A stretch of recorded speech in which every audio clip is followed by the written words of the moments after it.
why did you pick Peter Thiel as the subject of your first book and something that I'm assuming you spent 3 or 4 years working on? Yeah. Well, so I'm really interested in the story of kind of how Silicon Valley became what it is, right? And when I mean like this, it went from, being important and culturally relevant, in the 1990s, but kind of like a sideshow still, even during the tech boom, to being, I would argue, the most important economic center in the world, the most important cultural center in the world, and maybe it's not quite the most important political center in the world, but it is. But obviously, it's becoming more relevant politically than it was. And the story of how does this kind of outsider industry become so important in our lives? And that's anyone who's been covering tech, right? Like that's the story we've all been writing. And just when I was thinking about who's been involved in that story, I think Peter plays a big role, right? As you say, and I totally agree, there are other people you could sort of tell the story of Silicon Valley through somebody else.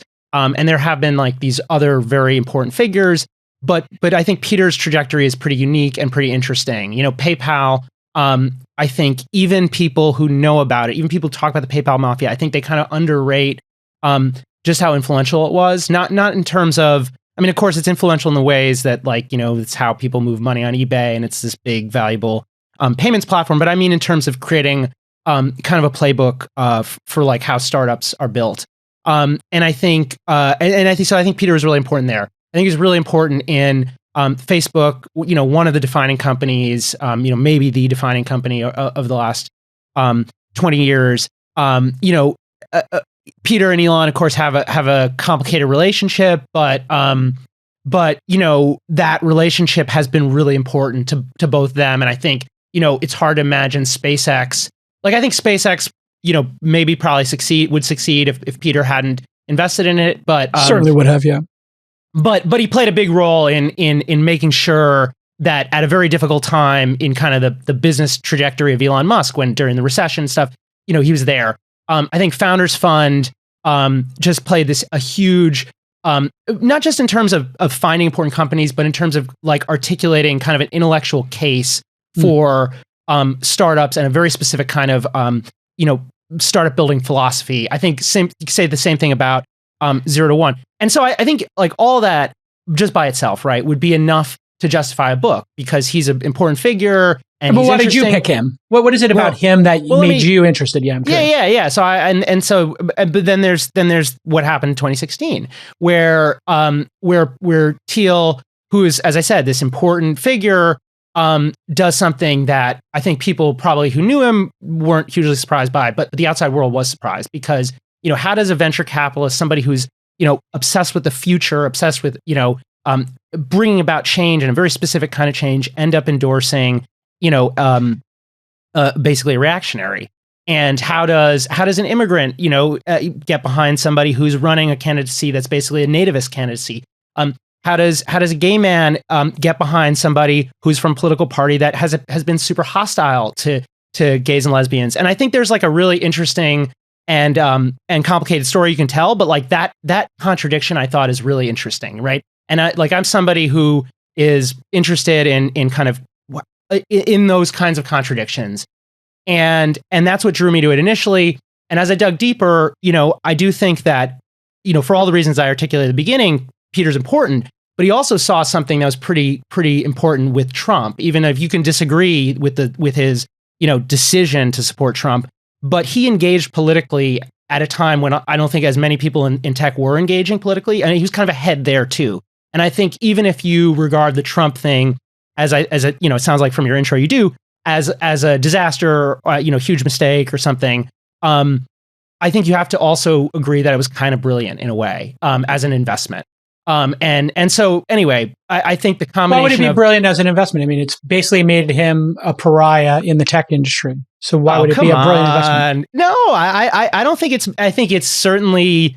Well, when I say that, his business is investing in companies, and 9 out of 10 founders who would have taken his money before supporting Trump, I think, wouldn't. I mean, people, of course, you definitely hear that, but I mean, people are still taking his money. I think that. Well, it's not just that I hear it; it's that I'm one of the most active investors in the world. So I see it.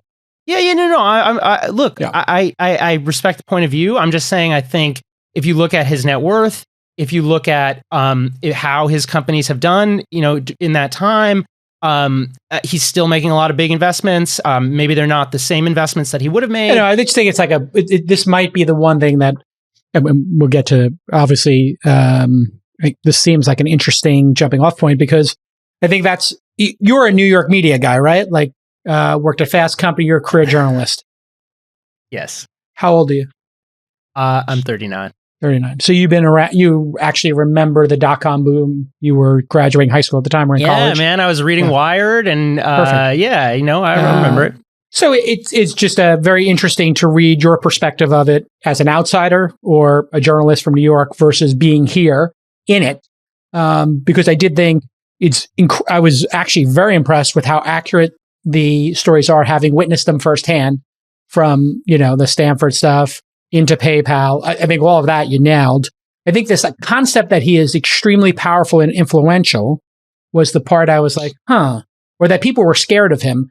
You mentioned in the book that people feared him. And I'm curious where that came from, because I think slightly before Trump, he became less relevant in Silicon Valley because he was less active in actually investing directly in companies.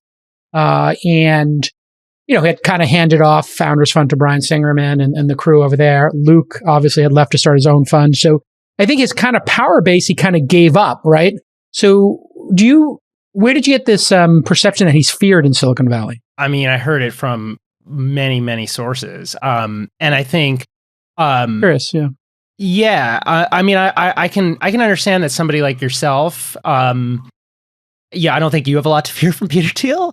But I think if you're a startup founder, there is a perception that, that sort of breaking with, that the sort of PayPal mafia consensus, either on politics or in some ways on tech, makes you difficult to fund.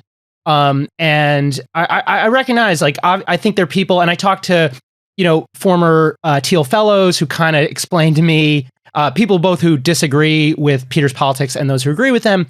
And, I heard how Thiel fellows kind of have to navigate it, right? Because they recognize that some potential investors don't agree with Peter and would never, invest in his companies.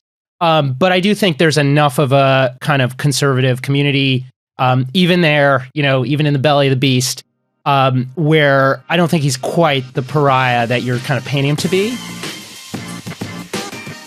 Zendesk is the go-to tool for customer support. And they also offer a suite of tools designed to remove the difficulties of sales software.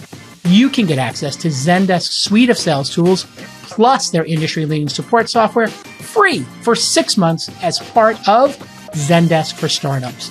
You'll also get access to Zendesk's community of startup founders and partners and dedicated onboarding guidance and support. Here's a little testimonial from one of my portfolio companies, Steezy. They sell software to learn how to dance. Steezy uses Zendesk Explorer and their ticket tagging system to track which features their users are most excited about. Then they relay that info to their product team, which is just brilliant. For Steezy, Zendesk creates a positive relationship with members and it empowers them to contribute to Steezy's growth. So here's your call to action, the old CTA in the business.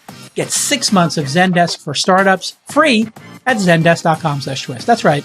To qualify, you must have under 50 employees, have raised a Series A or below, and be a new Zendesk customer. What a great deal. You can get that 6 months of Zendesk for free at zendesk.com/twist. Start building an amazing customer experience at zendesk.com/twist.